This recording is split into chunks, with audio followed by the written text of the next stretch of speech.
I'm Jim Grossman. I'm the Executive Director of the American Historical Association. And today I am going to be speaking with Tyler Stovall, who is the President of the AHA. And we're going to start with the premise that everything has a history. And our conversation is going to range across time and across place, but with the constant theme underneath it, that no matter what is on the table in public culture and civic discourse, that everything has a history, and therefore that Tyler and I and the AHA ought to have something to say about everything. The conventional wisdom among the punditry seems to be that the election in November was, quote, a historic election. And I think at first they were thinking that because Hillary Clinton was going to be the first woman president. That didn't happen. But they're still calling it a historic election. And they don't seem in the United States to talk about Brexit as much that way, though they do in Europe. So I'm curious, we should be the ones to get to decide what's historic or not. And I'm curious about how you see that. Is this a, quote, historic moment in some unusual or unique way? You know, it's a very interesting question because I've had a number of people, as soon as I identified myself as a historian, who raised exactly that point.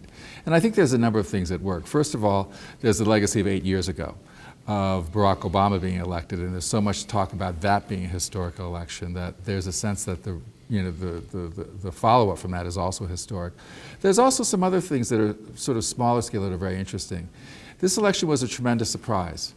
You know, it seemed like nobody expected Donald Trump to win.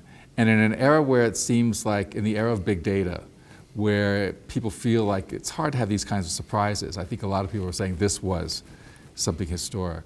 But I think there are also broader things at work. I mean, I think that, for example, the American economy and American society have really been, since the 1970s, changing in fundamental ways, having to do with both globalization, having to do with the decline of unions, for example, having to do with growing inequality. And I think the people that talk about this as historic, in many ways see this as the first time in several election cycles that issue has been not only addressed frontally, but that it has been decisive in terms of shaping the political outcome. So I think that is one major reason.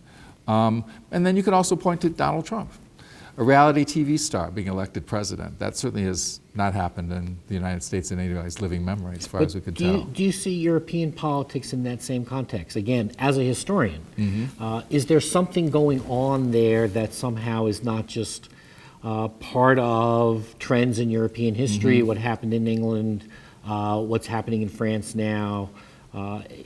Again, is there something that historians should be stepping back and saying, maybe we have a special purchase on this because there's something historically significant here that's unusual? Right. I think in many ways, post-war prosperity in Europe, as well as the United States, was built on the creation of a strong welfare state.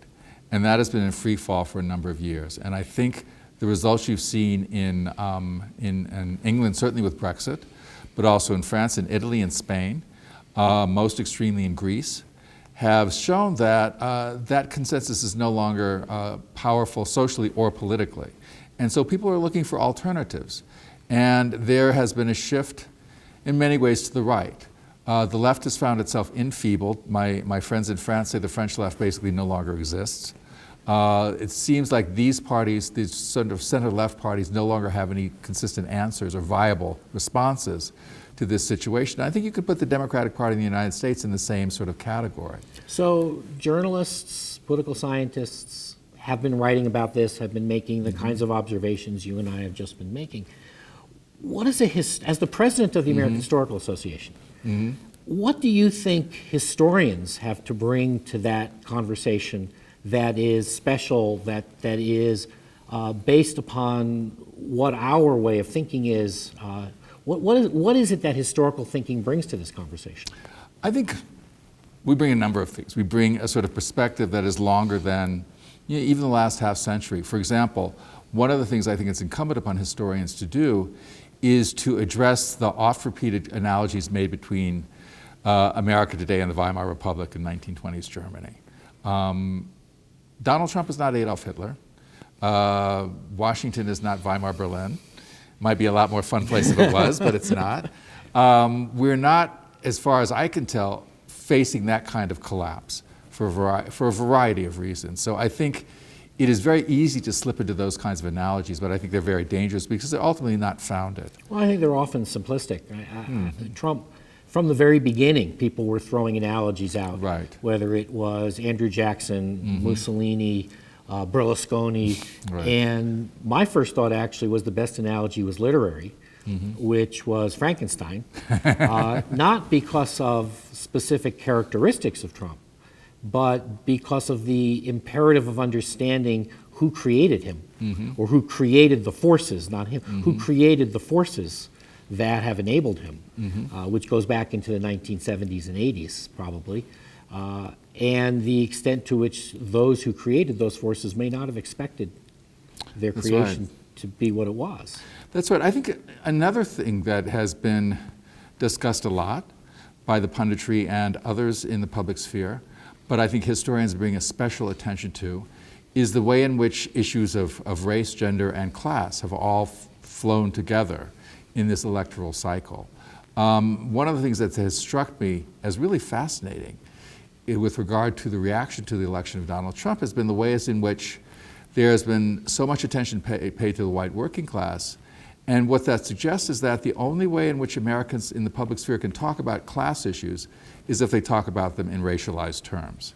Well, it's also interesting, again, what historians bring to the table maybe is notions that we have of evidence and of parsing particular groups. So that at our plenary session, at the AHA plenary session in January, what was interesting was Ken Pomerantz, historian at the University of Chicago, one of your predecessors as president of the AHA, pointed out that it has become commonplace to analogize, it's become commonplace to use college education as a proxy for class, and the extent to which that's probably inaccurate.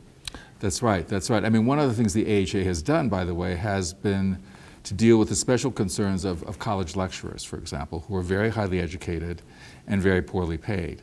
And to speak about them as an upper-class elite is a very strange sort of turn of perspective, it seems to me.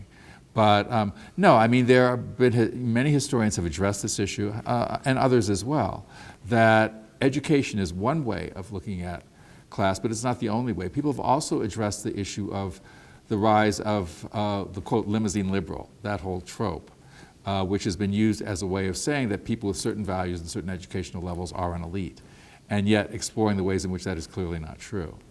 So in terms of the American Historical Association, we've had at our 2017 meeting sessions on looking forward to the first 100 years of the Trump administration.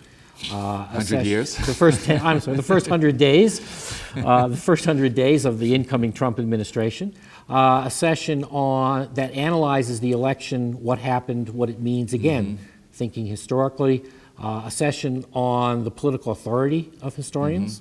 As the president of the AHA, what do you think is the role of historians and of the AHA in thinking about history and public culture, history and public policy? Where do we fit in here?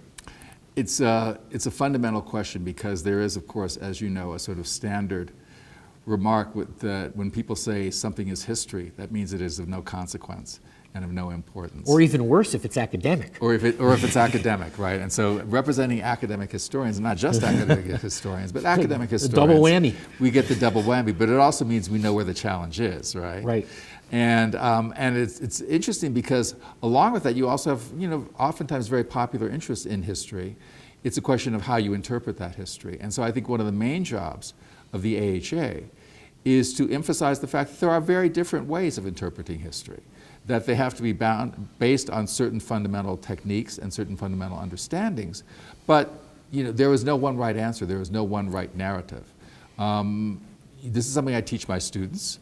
They don't always like to hear that, but it is nonetheless fundamental to the education I try and provide, and I think all historians try and provide.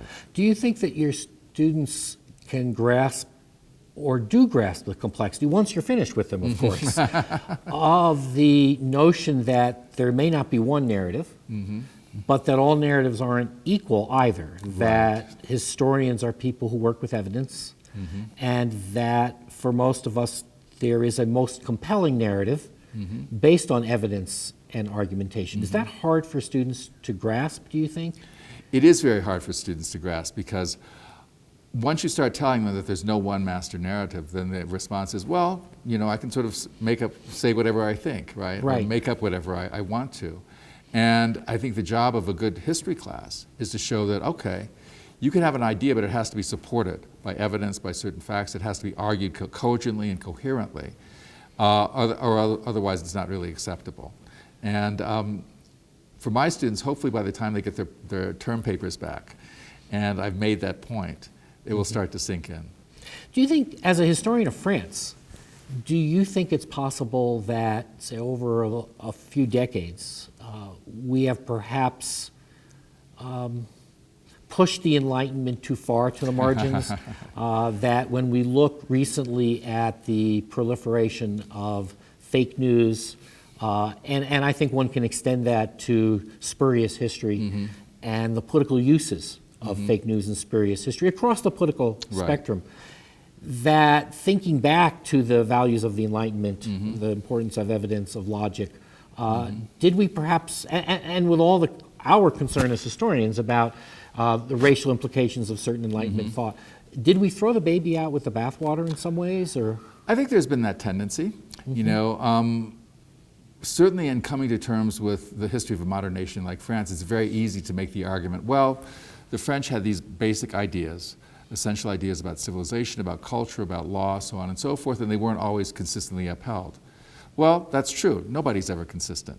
But the ideas themselves remain valuable. One of the things I found fascinating in looking at the history of France is looking at the ways in which these ideas were embraced by people from the outside, embraced by people not part of the elites, but embraced as a way of becoming part of the French nation. So, for example, I work in the French Caribbean, and these very ideas were often embraced by ex-slaves as a way of asserting their own humanity as well as their own Frenchness. So to throw them out completely is to throw out not just an emphasis on the elites, but also the history of many people that were not at all part of those groups. So, as president of the AHA then, how do you see these kinds of values, these kinds of ways of historical thinking, as resources, as tools that historians bring to public culture? What ought historians to be doing, and what ought the AHA to be doing? Well, I think it's incumbent upon all historians to insist on a certain level of public discourse and understanding, to insist on the fact that people have to have sort of backing for the statements they make. One of the comments that's made, especially in the sort of what you might call the mainstream press, is that we're now seem to be entering into an era where truth, evidence and even truth have no bearing anymore, where you can say anything you want, and as long as you say it consistently enough, that's all that counts. This is not a new idea. Hitler's big lie technique, right? Well, or the long-lasting protocols of the Elders of Zion, for example, yeah, which has resurfaced. So the ability of people to believe historical narratives that seem to make sense, but actually have no basis whatsoever. That's right. Seems that's right. to last forever. So I think part of our job, a major part of our job, is to be both exemplars and also to really insist upon the fact that you have to have sort of evidence for what you say, that you have to have, it's important to embrace ideas, but they have to be embraced with a certain rationality. Now, one of the challenges we face in terms of reaching out to the broader, both American and international publics, is especially when you're talking about younger people, you're talking about increasingly people for whom reading books is a relatively exceptional activity, where there is so much information that is not in book form, that is in many other forms, that is often digested and often fragmented, that it's very hard to have, for many people to get across the idea of making an extensive argument about a theme and backing it up with evidence. And I think this is one of our challenges. You know, and so one of our challenges is to look at the ways in which we can use perhaps other media to also bring across these ideas. Well, I find it interesting, the lament that people don't read, because actually they do. You know, people say, well, people don't read, they spend all this time on Facebook. But they're reading on Facebook. Yeah, they're reading. I mean, they may be looking at pictures. Right. I play Scrabble on Facebook. So there's lots of other things they do. Yeah. But people are reading. And even when they are on Twitter, they're reading. They're just reading other types of media, That's right. other formats. And maybe we haven't been creative enough in thinking about how you take that inclination to read and push it someplace else. Well, the other thing about these various social media is that people are not only reading, they're writing. That's You know, right. People, a lot of They're people probably have said writing more than they're they ever writing have more. before. They're writing a That's lot right. more than they used to, right? So, in essence, and I see that as a very good thing, there's the issue of the quality of the writing, of course. Of course. And how one reviews that Yes. and how one trains people. But at least, you know, there's a lot of writing out there, and some of it, and often in surprising places, is actually very good writing. But you know, often people start out doing something not as well as you wish they should. Right. I mean, I used to coach youth soccer, and I can tell you, when I was coaching youth soccer and the girls were 6 years old, the quality of their soccer certainly wasn't what it was. Right. Wasn't what one's aesthetic preferences would wish. Right. But people learn. It's having the interest to do it. And I was struck actually recently. A history department chair said that one way in which they were trying to generate interest in history among undergraduate students was by showing films just on campus that are essentially historical, but that are very popular. And the students were actually coming around to the notion that, hey, you know, this is actually kind of interesting. And they moved from interesting to useful. Yeah. Which I was struck by. 12 Years a Slave was one that was obvious. Lincoln, but there are lots of films that are set in the early modern period, and I think students don't know that they're actually engaging history. Yeah, one of my interests is the sort of popular reception of history and the popular views of history and the way it pops up in sort of very interesting places. So I once gave a talk about romance novels and the fact that virtually all romance novels are historically based, right? With lusty Vikings. Yes, or, right. No, Historical fantasies. Historical fantasies. And of course they are fantasies, but if history is not important, why put them in the past? Right. That's true. That's true. You could just set them anywhere. That's right. But obviously that grabs people somehow. So what do you think is the role of the American Historical Association in all of this?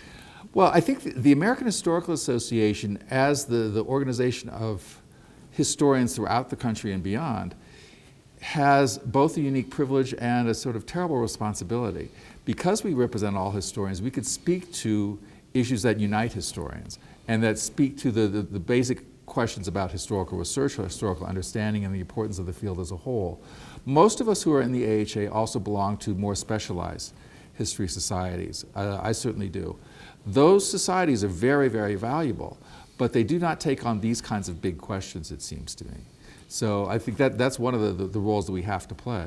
Given again, to go back again to the proliferation of what one might call fake narratives of all kinds that seem to be more important, even the reference to, again, whether it's making America great again or anything happening again, being essentially a historical statement.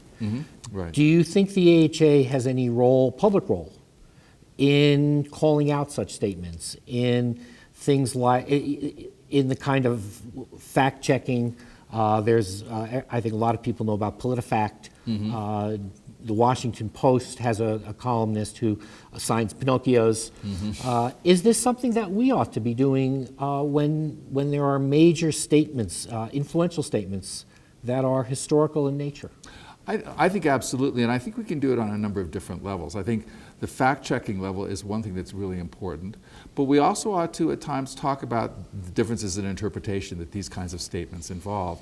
So I remember, for example, some years ago there was a whole narrative in Britain about the Second World War, and there was a famous book that called it The People's War. And then another historian wrote and said, well, if you're talking about it as the People's War, which people do you mean? You know, who are you talking about? And more importantly, who are you not talking about? So I think it works on these different levels. I mean, absolutely. When people make outrageous statements that are just totally wrong, we need to be there and say, I'm sorry, this is not supported by the facts. But we can also say that, okay, there are different interpretations. And, if you make this interpretation, these are the implications of what you're saying. And it's interesting, I wonder, I hadn't thought about it quite this way, I wonder if that's one way also to help the public understand the nature of interpretation and most compelling narrative, which sometimes can be, yes, that is one reasonable explanation, let me throw out two more. Right. Because sometimes it gets very interesting. When Hillary Clinton famously in 2008 said that essentially there would have been no king without Johnson. Right. And she was criticized immediately. Yes. But what she said was not ridiculous. It was a reasonable interpretation of the relationship between the civil rights movement, the leadership of the civil rights movement, grassroots movement, and Washington.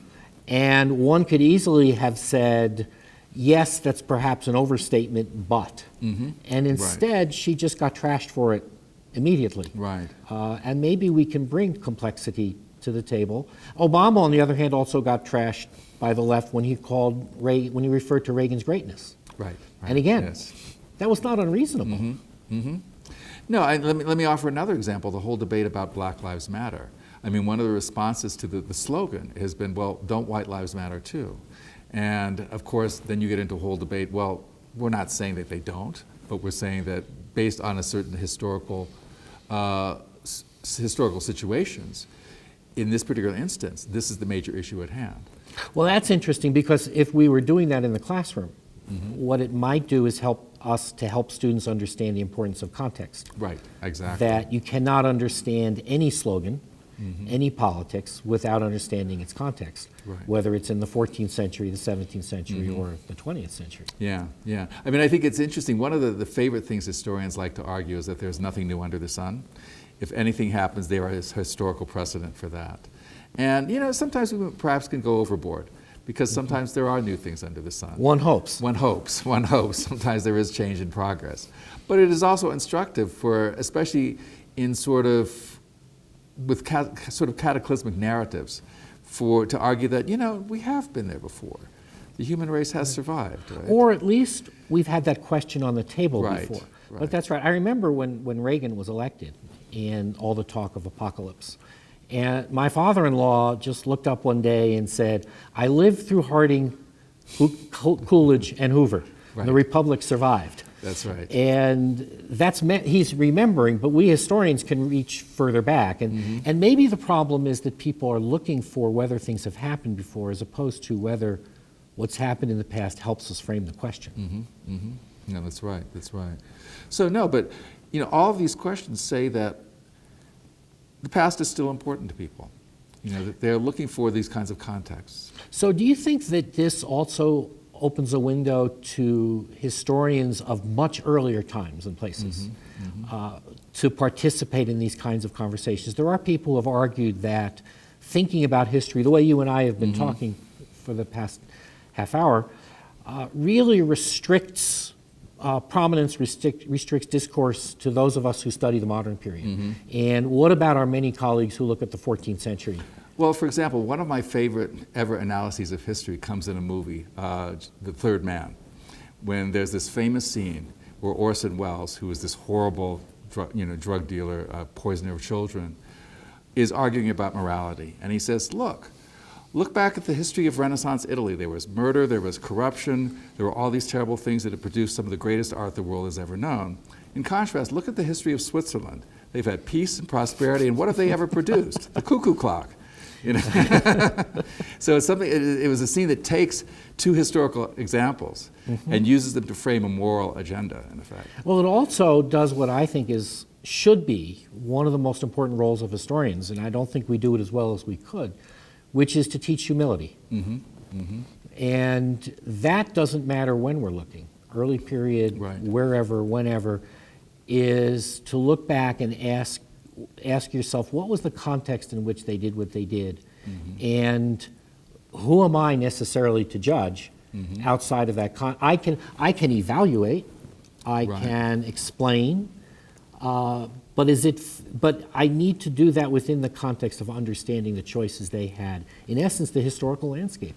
Well, this is, for example, one thing that historians of the Holocaust, for example, have really pioneered on, because you have students coming in to learn about this history and being horrified by what they're learning and by the choices that people made at the time.